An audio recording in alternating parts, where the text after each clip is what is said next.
Going live on the VOD. So hello if you're watching on the VOD, and hello if you're watching live. Hello people. Hello Harry. Hello Dax. Hello Druno and Jay and Evan G if you're still here. How's things? How's your week been? Obviously we had well, I'd say mini stream. It's longer than this one yesterday, but we had a stream yesterday playing some games. This one is the usual, let's say, tech Q&A, tech support. If you got questions about, say, building a PC, or maybe questions about what hardware you want, if you have some technical issues with hardware, that is what this stream is here for, and just a bit of a chat between me and you guys. The sheer look of terror on my face was because I almost knocked over my water bottle. But I caught it. So yeah. Things have been good. Busy though, studies and stuff. Understandable. How are they handling sort of, I guess, schooling with you? Been busy working at the reactor intakes, Hinkley Point. Fair play. Is that that's a fully operational plant? If I'm not mistaken, right? Hello. Hi Gavin, how you doing? How's things? Yeah. A brief update on me, because clearly I'm important or something. I can't see out of this eye very well. I've only taken the mini eye patch off because it looks stupid as well. But yeah, I can't really see much, and so if you see me closing this eye to read the chat, it's because I can't read the chat with this eye open. The reason for that is because my eyes are falling apart, quite literally. The front layer of my cornea is detaching from the rest of my eye. Not anything I can do about it, and I just gotta live with it. So yeah. But yeah, other than that, I'm okay for once, sort of. Will it fall out? No, it is still attached to the rest of the layer. It's just detaching from the bit behind it, which changes my vision and makes it very, very easy to get effectively scratches, and makes it very, very, very, very painful. So yeah. No worries, Harry. So a quick update, actually, for those of you who are here, and I'll probably mention this again later, but I've actually had a massive rush of stuff coming in. So I'm actually going back to the normal 3 videos a week as of next week. Obviously, the reason why I didn't do a video last Wednesday, and I suppose, well, the Wednesday before that, I suppose, is that I didn't have any products in to look at, and so that's the reason why you're seeing the desk PC upgrade tomorrow, a catch up episode on Nvidia, and a what 1440p 144 Hz monitor to buy guide for the next few days. But I have had a whole slew of stuff come in. I've got another 2 weeks worth of stuff like hard locked on the schedule, including a tiny NAS that you cannot see, but it's a 2-bay NAS from a company called Buffalo, which is actually a pre-filled NAS. It comes with drives installed. It's pretty basic, but you'll see in the video. Also, what else? An AOC ultra wide. Oh, a new Noble chair. Actually, this is the Black series. So that. An MSI laptop with an AMD CPU. Very exciting. And yeah, lots of other stuff too. Yes, Astro and/or Super User. I was like 99% sure, but I didn't want to call it out just in case I was wrong. But hi, how you doing, man? How's things?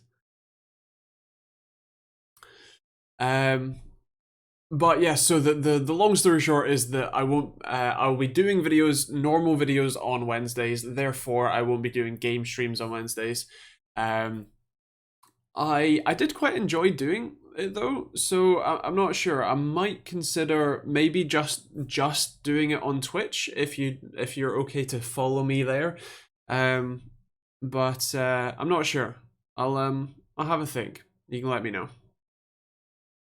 Hello Gaming Fire, how you doing? 3D printing newbie. Actually, even at all, actually made it to another live stream. Nice, sweet, glad to have you here. Jimmy, hi. Sorted the Blacksware issue. It was a NVIDIA driver issue. Understandable. Can't use that driver on my 1660 Super, so swapped it out with a 1060 from a friend, installed it with that driver version, works great. Okay, fair play. Glad you got it fixed. I have a 1-bay Buffalo, had it for around 10 years and it still works, bit slow now.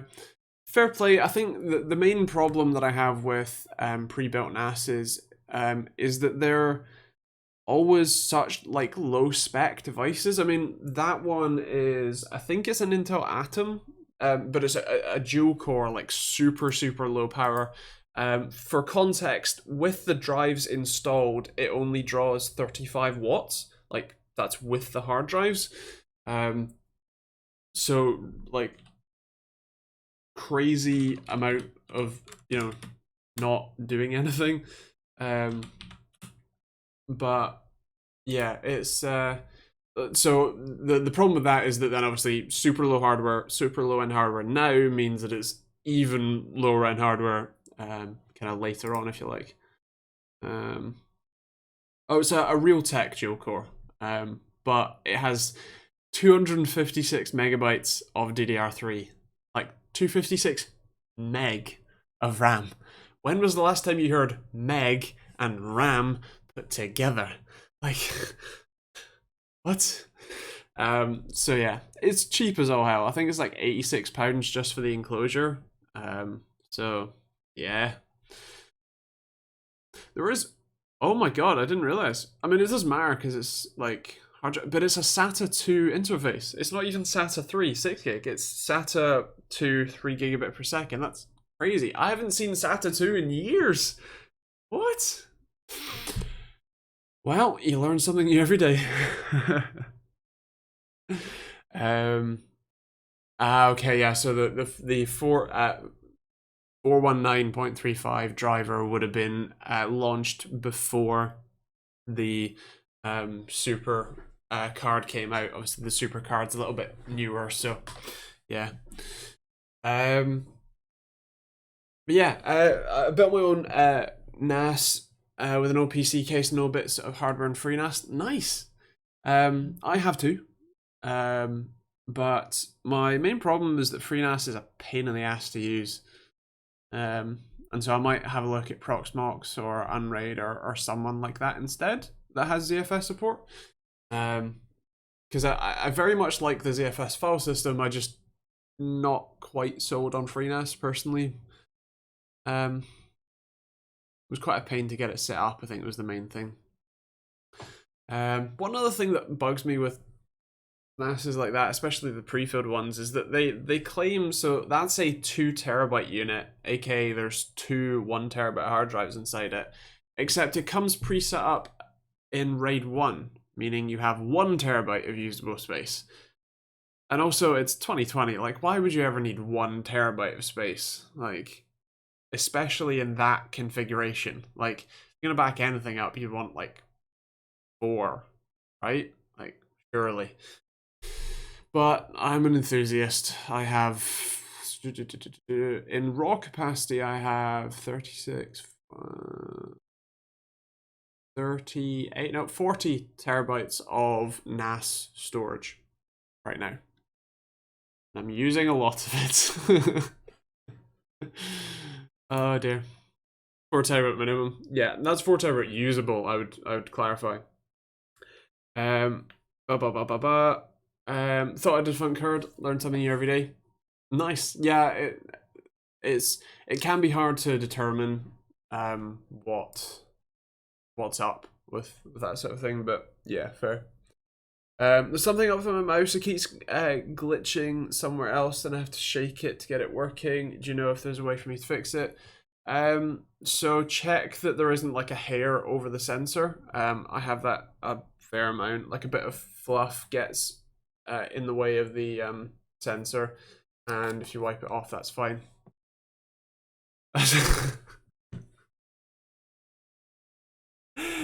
Oh, it's I mean, if you count my face as um that, then yes, I have a lot of that. Otherwise, it's mostly product shots. Hello, F7. How you doing? Your hair is clean. Uh, yes, yes, it is. Is that a reference to the style or the reference to its cleanliness? Nothing, but I have to shake it to get the left mouse button to work. Right, the left mouse button. Got it. Um, Not sure. What mouse do you have? The style. Do you know what's funny? I actually, well, me and my partner cut this at home. I used my beard trimmer with a like super long comb bit for the sides, and then we chopped the top. I'm actually very pleased with how it turned out. Like cutting it in my bathroom with a mirror in my hand, going, yeah, kind of worked out. What's the deal with people having trouble with AMD drivers? Anyway, I don't know if I got a golden boy of a card or something, but my RX 5700 has yet to have a driver issue. So in my testing experience with the 5700, 5700 XT, the 5600 XT, none of those cards have had what I would call significant driver issues. Even the RX series, beyond stuff that was super early pre-release hardware, or yeah, just like super early pre-release drivers. Obviously, I get stuff sent to me under NDA early, and so I get to test that before it's actually publicly launched. And there are fairly regular teething issues with that, but that's the same whether it's an NVIDIA card, whether it's an Intel CPU, an AMD CPU, whether that's I don't know, whatever, right? So yeah, in terms of production samples, I have had no driver issues personally. And F7, who's tested way more cars than I have, says that his only driver issues with the 5500 XT, which was resolved within a couple of weeks. So it's a exception to the rule rather than exception that proves the rule. Rival 100. Ah, yes, I remember. Off the top of my head, I don't know. You can try taking it apart and seeing what's wrong inside. Obviously, risk potentially breaking it, but yeah.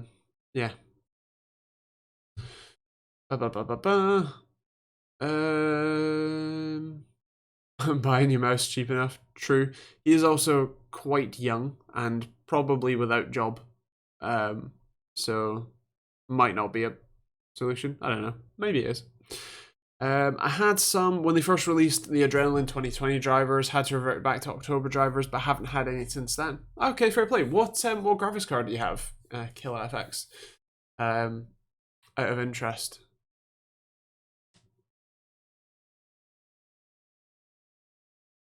I cut my fingers today. I did a dumb. I thought I cut something else too. 5700 XT, nice. That's it's good that you like. Obviously, bad that you had trouble in the first place, or with the Adrenaline 2020 drivers, but good that it's reverting, and then I assume you've updated since then. That's sort of resolved the issues. How? I was making a I was carving, I suppose, a wooden eye patch.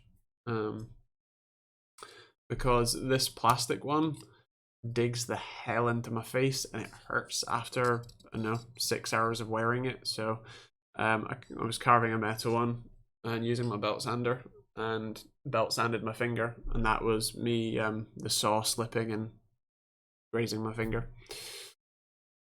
I'm not smart when it comes to tools. I've got many a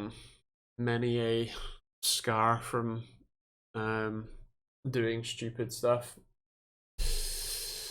Not really the best idea to buy a cheap mouse. I'd rather live with a slightly broken one than a cheap one and save more money for a more expensive one. So when you say more expensive one, off the top of my head, I'm thinking like Coolmaster CM310, which I think is like £30. Um, that's a pretty decent mouse. Or that kind of thing. Um, yeah, best leave tools alone, Andy. Oh, if only I could convince myself to do that. I think the main thing is that I don't have a good set of working gloves that aren't absolutely soaked in oil because I work on cars as well, and so any pair of like workman gloves that I wear just gets soaked in like diesel, carbon, and oil. In fact, I might be able to see it. See, there's banding around the cut on either side.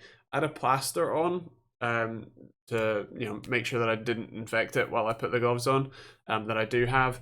The black that you can see there is oil that is soaked into the gloves and then soaked into my finger. Believe it or not, I've washed my hands like 6 times with soap. Still not coming out, so I just have some stained hands for now. I bought a cheap mouse. I've got 3. Nice. I have far too many mice, although I didn't buy any of them. So actually, I'm pretty sure I bought this one, the original. And wow, I left this for like I don't know however long I've had the 3, and it's disgusting. Oh, jeez. How are you? I'm okay. Yeah. I mean, my eyes are utterly ruined. I can't see out of this one really. Um, but whatever. Um, actually, hey, how you doing? How's things? It will, but I also don't want to bleach a open cut.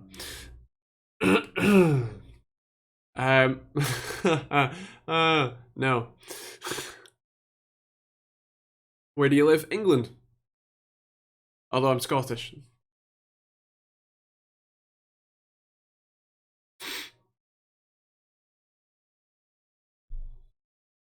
Actually, on the topic of mice, out of interest for the people who are here, what mice are you using right now, especially for gaming? Um, well, you probably know, I use 2. So I have the newer MX Master 3, which I like a lot. The main thing that I like about the MX Master, besides it being wireless, is the gesture thing. I just got really used to pushing down and then pushing up, and that refreshes web browser pages. It's really, really handy. Um, so yeah. And then my gaming mouse is a apparently very dirty Razer Naga Trinity with currently the 8-button side. I do have both of the 2 other side pieces, the 2 and the 12. I used to use the 12 a lot, but now that I've been playing COD a lot more, somewhere to put my thumb when I'm like trying to flick the mouse to the right and not pressing a button. Quite nice. Hello, Yannick. How you doing? G402, G502. A fair number of Logitech fans here then. Nice. Um, I know. I know.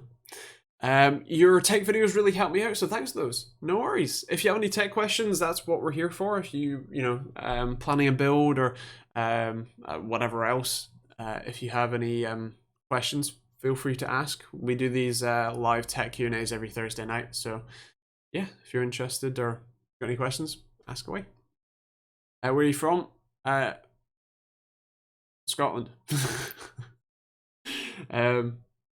I have a bit of a funny accent because I've lived in England for I don't know, like 12, 13 years.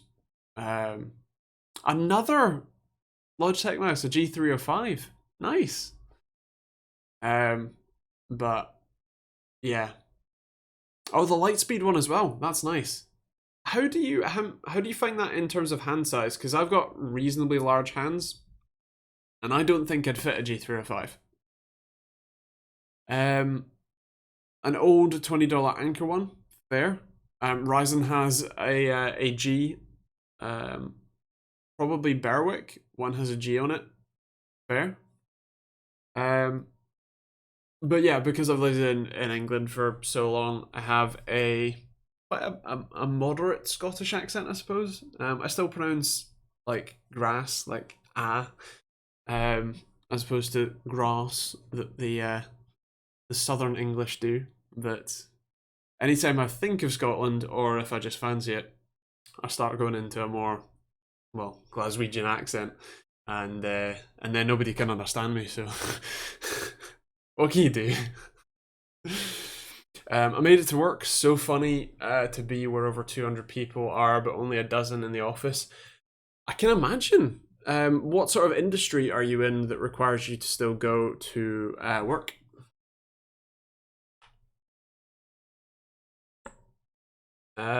It's pretty comfortable to reach. My hands are pretty average size wise. Okay, fair. Yeah, like I said, I don't think my hands would quite fit the G305. I've had some friends who have one say that it's a little on the small side. And so yeah, I don't think that's going to be quite for me. I'm a firm palm gripper, and so that maybe not. But yeah. Evan G, what country are you in? That's an important distinction. Actually, I want to build a NAS. I saw a video of yours. Can NAS be connected via Ethernet to transfer files? And please tell me, how does the NAS get connected to internet?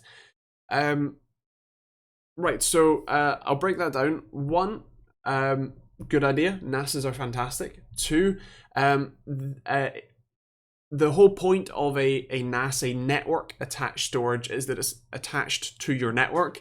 And therefore, yes, it should be connected via Ethernet to transfer those files. That's how you would use that kind of device. With that said, it's pretty easy to get that set up, especially if you buy a pre-built one. You can't quite see it. It's the small black box that's there. I'm in the process of reviewing a fairly let's say budget beginner NAS. It's a NAS from a company called Buffalo. If you want to build your own, then you can do that. Like the video I did a while ago that was sort of setting up a NAS with a graphics card for hardware acceleration. That was using FreeNAS. My personal experience is FreeNAS is a pain in the butt to get working, so I haven't quite found a NAS operating system that uses the ZFS file system that I really like yet, so we'll see. But yeah, and then how does the NAS get connected to the internet? So there's two ways that you can do that. One, the way that I would recommend you do it is to set up on that NAS a VPN. So when I say a VPN, I don't mean someone like NordVPN or Private Internet Access, someone like those. I specifically mean setting up something like a WireGuard VPN. If you're making your own NAS, then you can do that on the NAS as the VPN host or server, add itself as a client, I suppose. And then you can generate configurations. Yeah, an OpenVPN. VPN. Oh dear. But you can generate configuration files that you can save on the devices you want to connect to, and then that way you're able to effectively create a virtual LAN between you, but in a secure way. The other much less secure way of doing it is changing a setting in your router called port forwarding, which basically takes that device and makes it accessible to the internet on that given port. I do not recommend you do that at all. The main reason is that IP addresses are something that you can scan, and specifically the ports that those IP addresses have available to them, you can scan those too. And if your device is accessible by anyone on the internet, not just you through your VPN, that's a pretty bad idea. So yeah, I would recommend setting up a VPN. I would recommend setting up, checking out how to do, say, a WireGuard VPN. And yeah, check that out. A Raspberry Pi as your VPN host is a very good idea as well. For file sharing and run mini DLNA services. Very good idea. Nice. Evan G, sorry I didn't get to you. Is the Aorus AD27QD or the Aorus FI27Q available in Dubai right now? Not a port forward can be okay with filter ban or firewalls, but needs configuring, not beginner level. Yeah, so my assumption here is that if you are asking me if a NAS can be connected via Ethernet to transfer files, you probably don't know about filter ban firewalls or how to set them up in a secure way, and so a VPN would be a better off-the-shelf, I suppose, solution. Lovely Extravite M1, but it's giving up the ghost. No, that's sad. What are you thinking of replacing it with?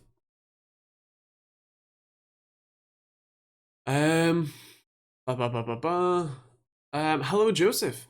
How you doing?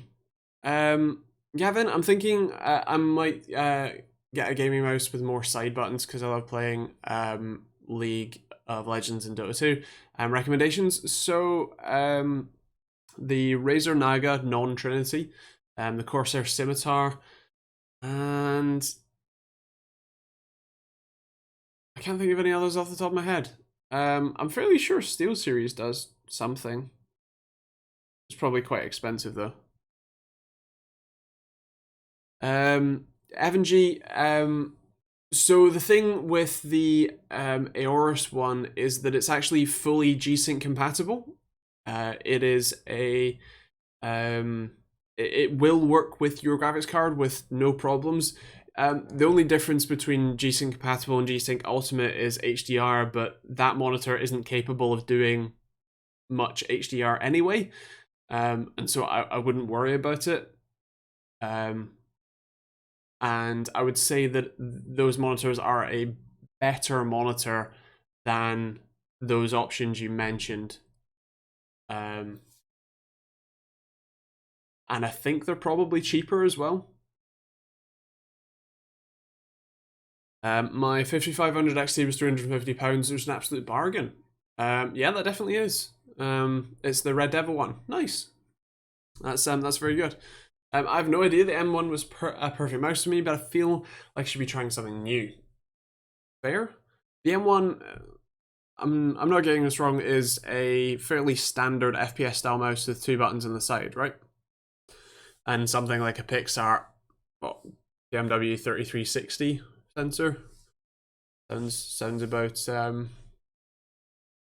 the right age.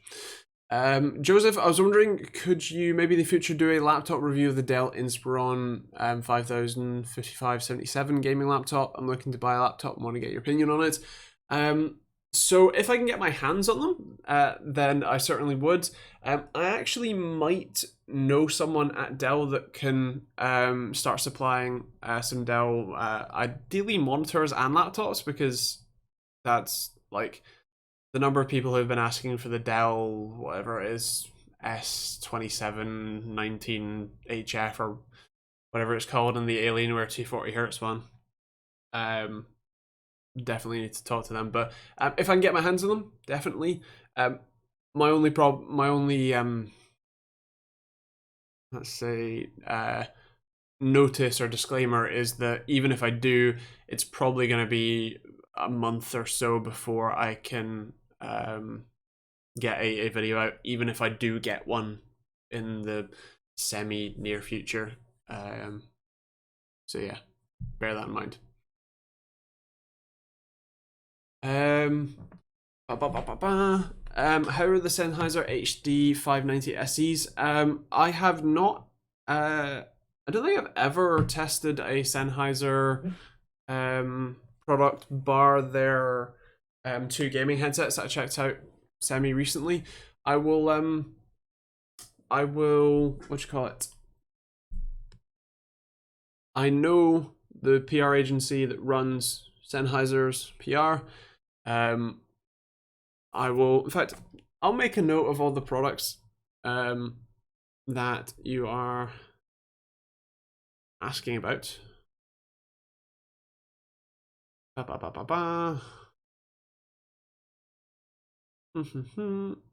not how you spell laptop.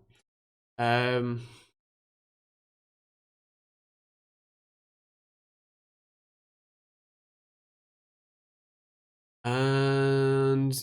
yeah.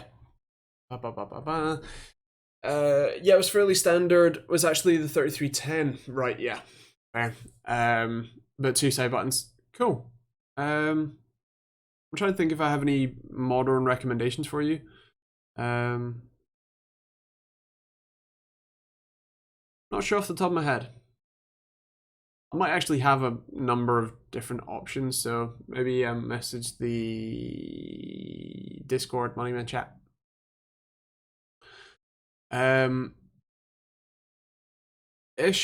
No, I just the person that I know at Dell only moved there fairly recently. I haven't spoken to him since he moved, so yeah.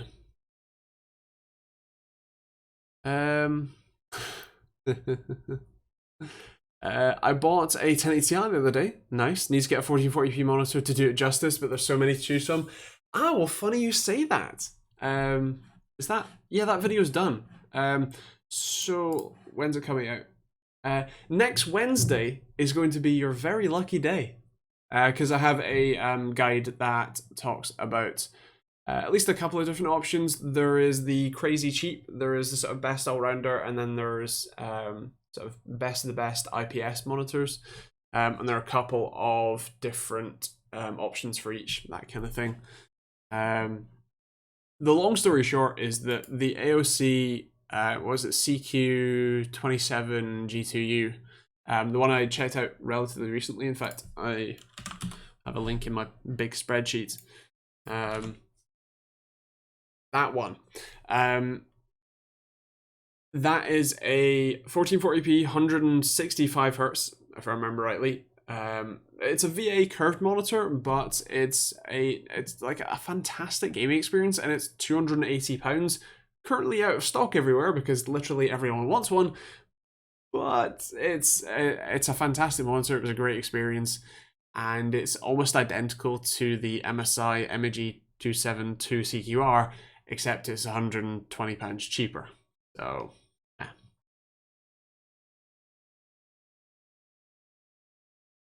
yeah. Will using a curved monitor give me a disadvantage in competitive esports? No, it won't.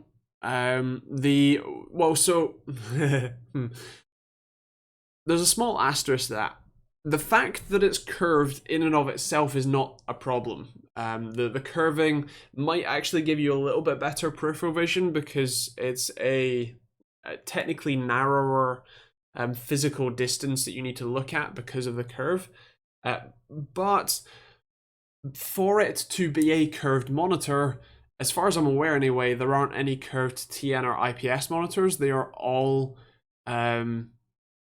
VA or vertical alignment panels, and so specifically for competitive esports, VA panels are generally slower than TNs, have a bit more ghosting to them, and so for competitive esports, technically speaking, yes, you will have a disadvantage having a curved monitor, not because it's curved, but because the fact that it's curved means it has a VA panel and not a TN panel is probably the main detractor. With that said, it's not a massive difference. So not really, but there's a small asterisk to that. I've got the AOC G2590FX at the moment. Nice, that's a great monitor. And I suppose you could do with a 1440p version, which essentially that is. There is also a flat panel version of that available. I believe it's still a VA panel as well. But yeah, I think it's also very similarly priced, if not a bit cheaper. Ba ba ba ba ba. What is the monitor? 27-inch, 165 hertz, 1 millisecond response time. Well, 27-inch. I assume you want 1440p, 1 millisecond. Off the top of my head, I don't remember what monitors are TN or not. What I would do is look for 27-inch, 1440p, 165 hertz TN monitors. If you can find those, that'll be kind of what you're after. The one that I recommended was the AOC. It's actually the one that's in the link in the chat, but it's the AOC. Oh no, it's not that one. That's the that is the ultra wide one. The one that I meant to recommend is that one, which is the AOC CQ Charlie Quebec 27 GTU Golf 2 uniform.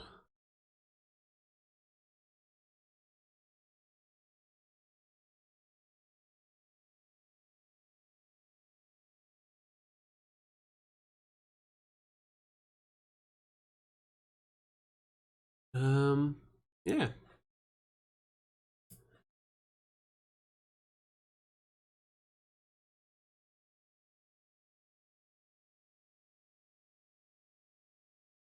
If I was to get the Corsair Scimitar, should I get the 1600 or 1800 DPI one? It really doesn't matter. You won't be playing at 1600 DPI. So it doesn't make a difference. Obviously the 1800 I assume is the newer version, but meh. Are there launch dates for the RTX 30 series, B550, DDR5, Zen 3, and the new Comet Lake? Should I wait for them? Yes to one of them, but I'm under NDA, so I can't tell you. And I believe so is F7. He can't tell you. Should you wait?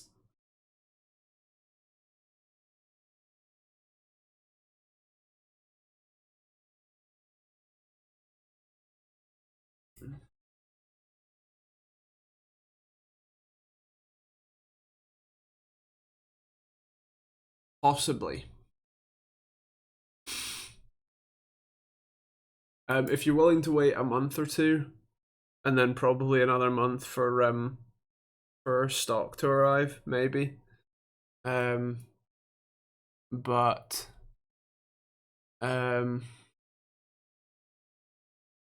yeah.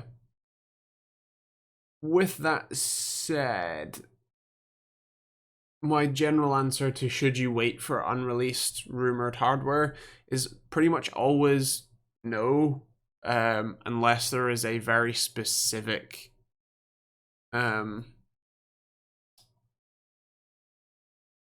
product that you know is coming out that you're willing to wait for. Because especially for things like CPUs and graphics cards, it's very easy to upgrade them later and sell them on, that kind of thing. So yeah. Most DPI is mostly just marketing with the mindset of the bigger number is better. Yeah, pretty much. The Acer VG258QR or Gigabyte C27. I would go with the so I think that's Asus VG258QR. But I would go with that one. 27-inch at 1080p doesn't look good. Also, that one is TN as far as I'm aware. So yeah. Actually, you say nod writing. I assume that's too much, right? Like too much writing to the drive. Yes, so the way that SSDs work, um, right, okay. So yeah, the way SSDs work is you have, how do I explain this? You have a big grid of individual cells that store each one and zero that you write to them. And the way that you write to them is by basically inducing a whole load of current into that one tiny spot enough to change its effectively chemical state to allow you to store that data, and then that is hard written, that is literally etched into the material, if you like. And then the way that you overwrite that is to then pump a load more current into that same spot to change its, let's say, chemical composition again, to change its position, or its saved state. That's a very loose overview, but basically the fact that you're physically writing, you're changing the state of all of these tiny little points on a grid, means that the more times you write to them, the more you have to pump current into them to change their state, and the more you do that, the more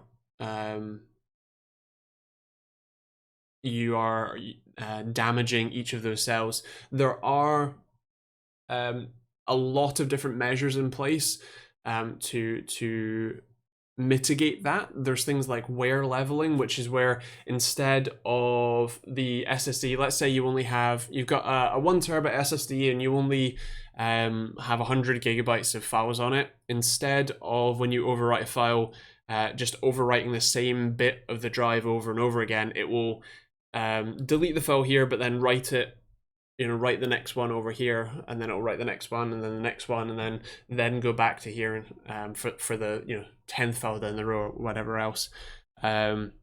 There's also the type of flash that they use matters.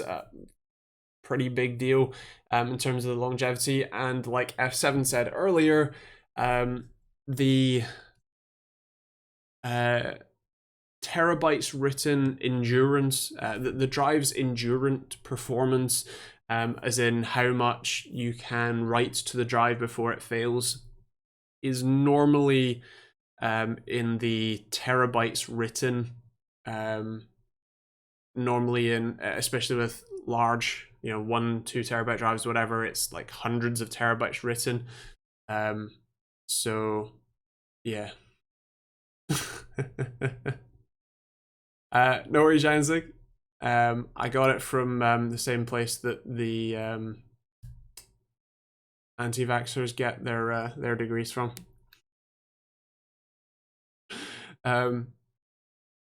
Yeah. Trying to simplify something that I don't fully understand is difficult. Why does an ASUS GPU cost more than an MSI GPU? There are a number of factors. The majority of them come down to ASUS tends to have a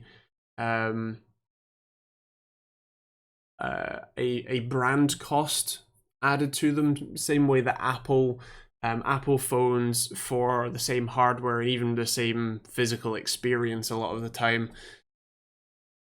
costs way more than, say, a OnePlus phone for the same experience, whatever.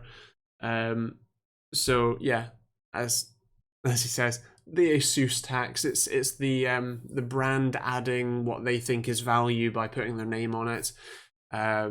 Sometimes, so ASUS do tend to do a lot of extra, let's say, extra work.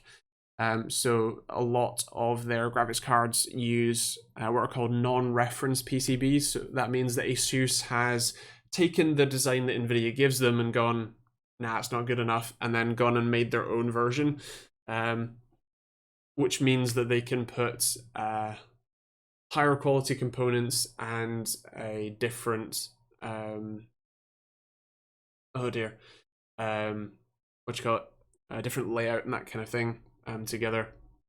And sometimes it kind of used to be you would get a bit more performance, but nowadays it's pretty negligible, especially because the cards overclock themselves anyway while you're playing. So yeah, it's not a big difference.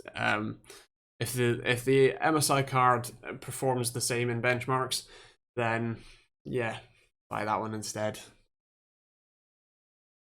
I'm thinking getting a monitor mount to attach my two monitors. What would you recommend? So honestly, the better, like, I would get a, let's call it a reasonable one. Specifically the ones that have either springs or gas struts and are mobile. The reason I say that is because I have a pretty basic monitor arm. It's a triple monitor arm. It does the job. Obviously, it holds my monitors up at the right height and all that jazz, but it's not the most adjustable. If you ever try and get a different monitor, then you end up having weird configurations, things not level, a load of stuff like that. So, yeah. I haven't tested the Coolmaster TD500 mesh, I'm afraid. Nice, Gavin. Daniel, so the model that I had in, and I feel like, I suppose I didn't mention in the video, was an early engineering sample, so it didn't have final spec in it. It was what you could call a show model, a display model, not for necessarily gaming use. It had an RTX 2060 in it, I think, and so performed the same as any other RTX 2060 and whatever CPU it had in it, I've forgotten already. You know, would do any, I assume 6-core Intel if I remember rightly. But yeah, so it performs pretty much how you'd expect. With that said, it is offered with up to an RTX 2080 Super, which hopefully I'll be getting in at some point somewhat soon, and so I can do a full review on it and let you know all of those figures. But yeah, the model I had was not a production version. It was an engineering sample. And so both as part of the sponsorship agreement and as part of it not being a final unit, I didn't actually do benchmarks with it specifically. See you actually. See you later. um,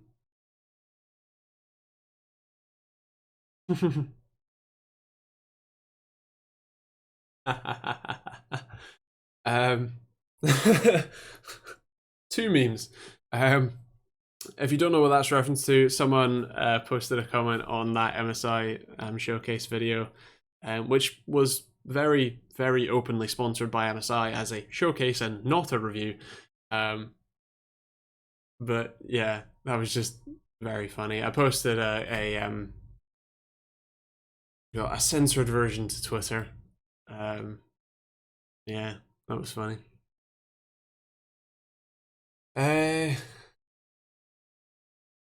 Yeah, when I purchased my RX 480 in 2016, the Strix was only £5 more than the MSI one. When I went to buy my 5700XT, the Strix was significantly more expensive. Yeah, that sounds about right. Yeah. I remember when the Strix cards first came out, I had a few. They actually didn't look like they do now. They were red. In fact, I still have a original Strix Fury upstairs, as some of you will know. I like to use it as a stand. But yeah, it's when they look like an angry owl. Yes, exactly that. But yeah, that sounds about right. Even the old direct CU2, direct copper 2 cards, they were generally more expensive because ASUS. I play PUBG PUBG on an MSI GE 75 Raider RTX 2070. I'm gonna get around 135 FPS, but the stealth looks a lot better. Yeah, fair. I mean, it's definitely a more premium laptop than the GE. It is a lot thinner.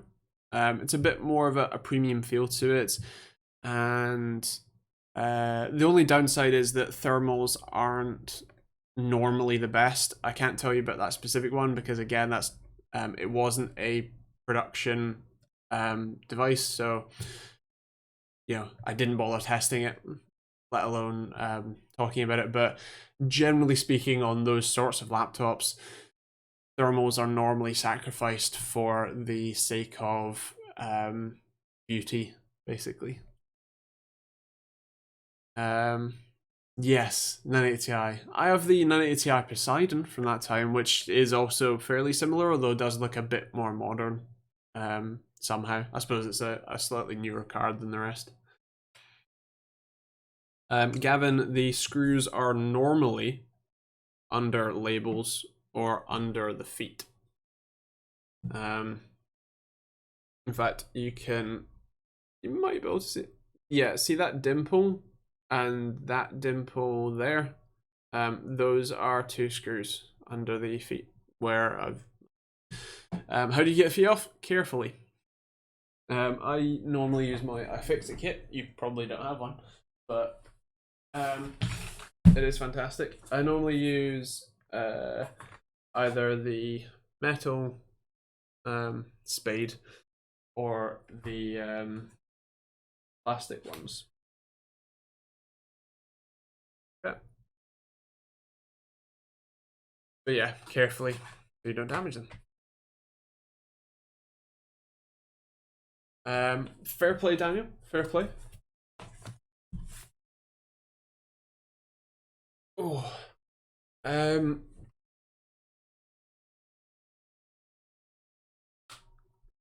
So the ViewSonic one is certainly not bad, but it's definitely old. It's using old panel tech compared to specifically the Gigabyte one I mentioned. It's not a bad monitor, sure. It's just I'm fairly certain that you can buy the Gigabyte one for less money and get a newer panel. With newer panel tech, it'll be a faster panel with better colors, and potentially lower input lag as well. Not a spudger. There is a spudger in that, but I suppose I tend to think of the sort of knife shaped bit as the spudger. Or were you referring to I should use one? In which case, yes, that can be good. I just don't. I tend to use the other ones more.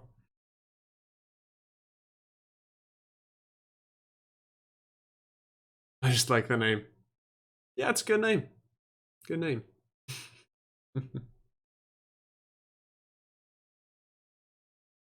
Oh.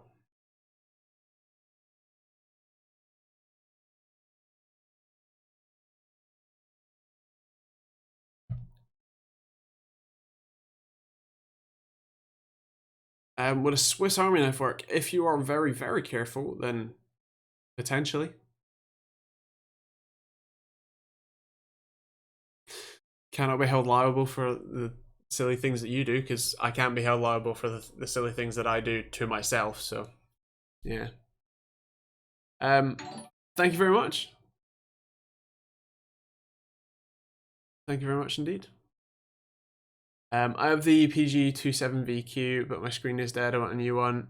Because yours is now in a service center. Yeah, fair. How much is the ViewSonic one with you, and how much is the Gigabyte one with you? What currency is that? I'm not quite sure. I can't really see.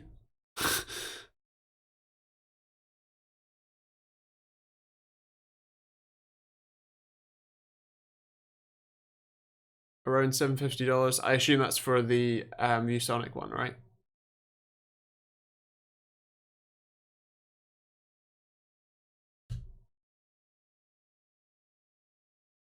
Hello. You're 52 minutes late.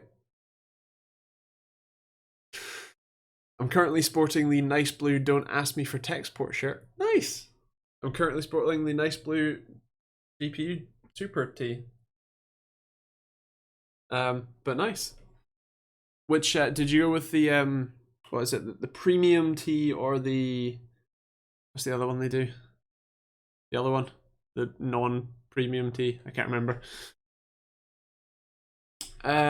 Have you had any experience with the Emoji 272QR? Yes, that is. Or I've had experience with the CQR, not the QR. Have you heard of the K fine, the F fine? Sorry, K669B. Not specifically. I can have a look for sure.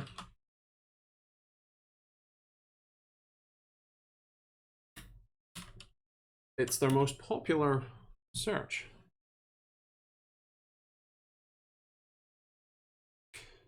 Okay, so USB microphone with headphone out and what's that? MIDI XLR? Oh, that's the expensive one versus the standard one. So my general experience with those sorts of microphones is that they're not normally utterly fantastic. For that, with that said, for that kind of money, I don't know that I could suggest you anything, let's say, better than that. But yeah.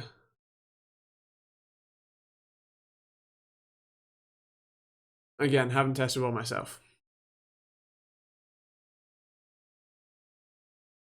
Had a random experience today. Nice chat messaged me on Instagram with a new channel banner out of the blue. Nice. Maybe I need an Instagram. No worries, FNG. I'm still at work, Chris. The number of people around here, I might be naked. Nice. Hello, Joe. I've left the house 5 times in 6 weeks. I've been busier than I've ever been. Nice. Actually, I have something to talk to you about. Message me on Twitter. Yeah. Hi. How you doing? How's things? I'm okay. I can't see out of this eye. What's new? But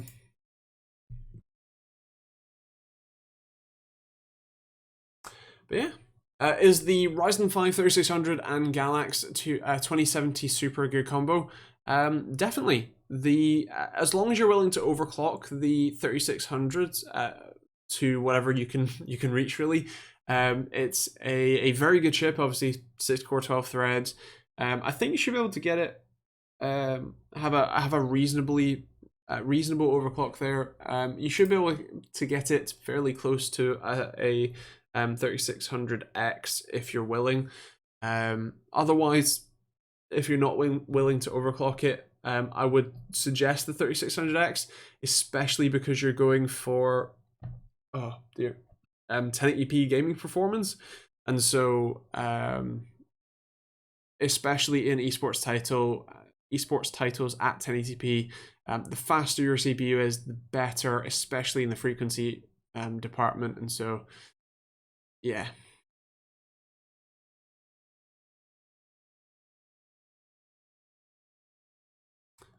Gavin, that's certainly possible. Injection molded plastic isn't necessarily the strongest thing in the world, especially if it's not glass fiber reinforced, which that probably isn't, since it's not exactly the most expensive mouse in the world. But yeah. Premium, I got a few of them. Proper comfy. Nice. I think this is the premium one as well. I really like it. It's really soft. And the print isn't too bad either. The quality comes out quite nice. If you wear them every day, like me, then they do tend to wear after you've washed them like 600 times, but I'm okay with that. What monitor would you currently suggest for around 170 to 200 pounds? Honestly, that's a pretty easy question now that the AOC 24G2U exists. That's a fantastic 1080p 144 Hz IPS monitor. It's a great monitor outright, but the fact that it's like £180 for that one, fantastic. I did a review of it. You can check that out on my channel. I'm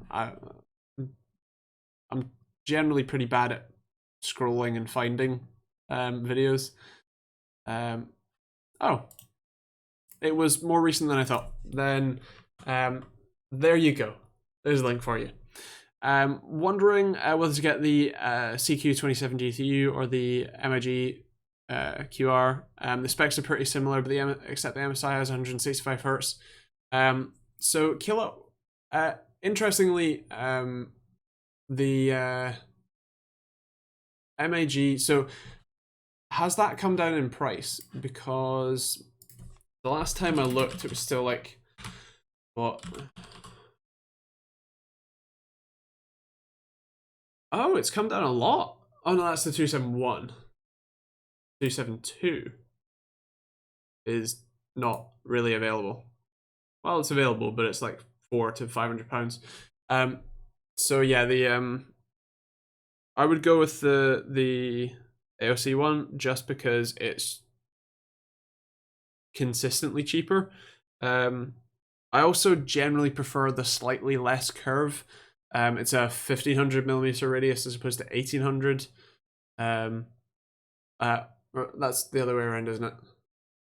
The AOC one is slightly less curved than the MSI one, and I kind of like that. So yeah. Isn't Fortnite a GPU heavy game rather than CPU? So kind of, not really. It's still fairly dependent on CPU. You can have a look at benchmarks to see the difference between the 3600 and 3600X, but it's not all that much more, and you do get a reasonable amount more performance for the same graphics card, especially a higher end one like the 2070 Super. So if you can stretch that, then that might be a good option for you. And the cycle for TechteamGB merch is me, then the Mrs. PJs, and then the dog's bed. Nice. I'm glad they're getting recycled. It was $279 on Amazon on scan, but it's out of stock. Right, okay. I think that's kind of the problem with a lot of stuff. As Varric said, it's sold out on Amazon for the 24 GTU. Pretty much everything that I've seen is generally out of stock at the moment. That's just kind of the state of the world, really. Yeah. You're talking about the QR, not the CQR. That would explain it.